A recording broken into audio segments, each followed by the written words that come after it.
정교분리 헌법원칙 위반 국민의힘의 위헌정당 해산심판 시간이 다가오고 있습니다.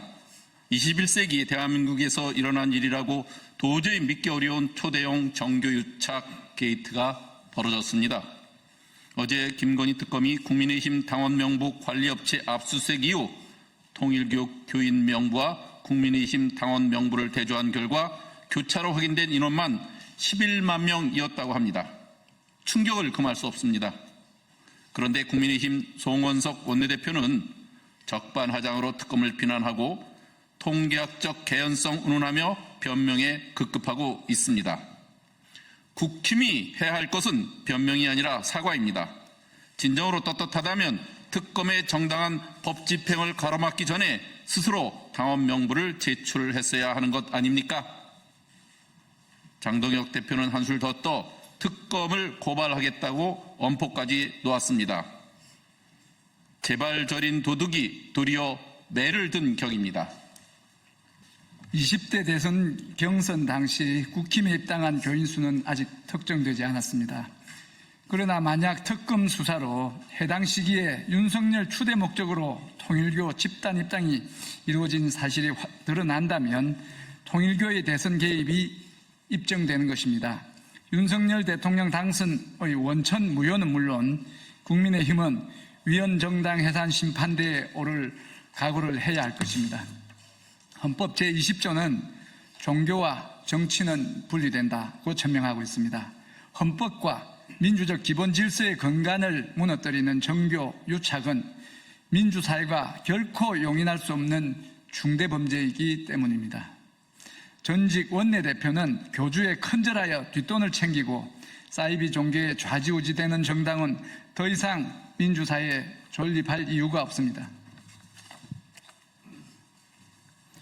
헌법 제8조 제4항에 따라 정당의 목적이나 활동이 민주적 기본 질서에 위배될 때는 정부는 헌법재판소에 그 해산을 제소할 수 있고 정당은 헌법재판소의 심판에 의하여 해산됩니다.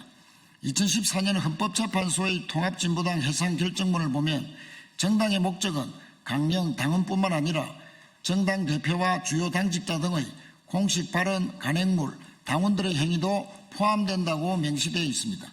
국민의힘 1호 당원 윤석열의 불법 비상계엄 선포는 명백히 헌정질서와 민주적 기본질서를 파괴한 불법 내란이었습니다.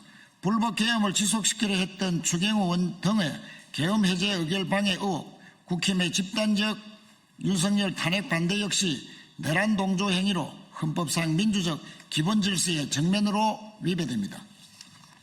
현재 국힘 지도부도 내란에 동조하면서 꺼져가는 내란의 불씨를 지피고 있습니다.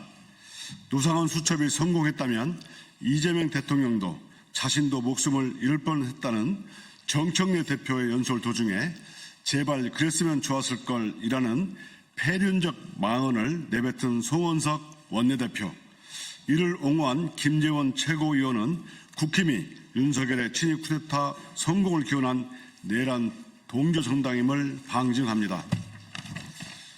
탄군 이래 최대 국정농단 사건인 김건희의 전방위적인 국정 개입 또한 국힘의 민주적 의사결정 기능을 완전히 마비시켰고 민주적 기본질서를 심각하게 훼손했습니다.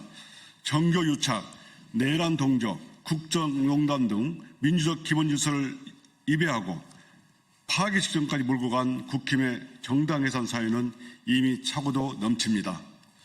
스스로 위헌정당 해산 심판을 향해 달려가고 있는 국힘은 몽리 부리지 말고 특검 수사에 적극 협조하십시오.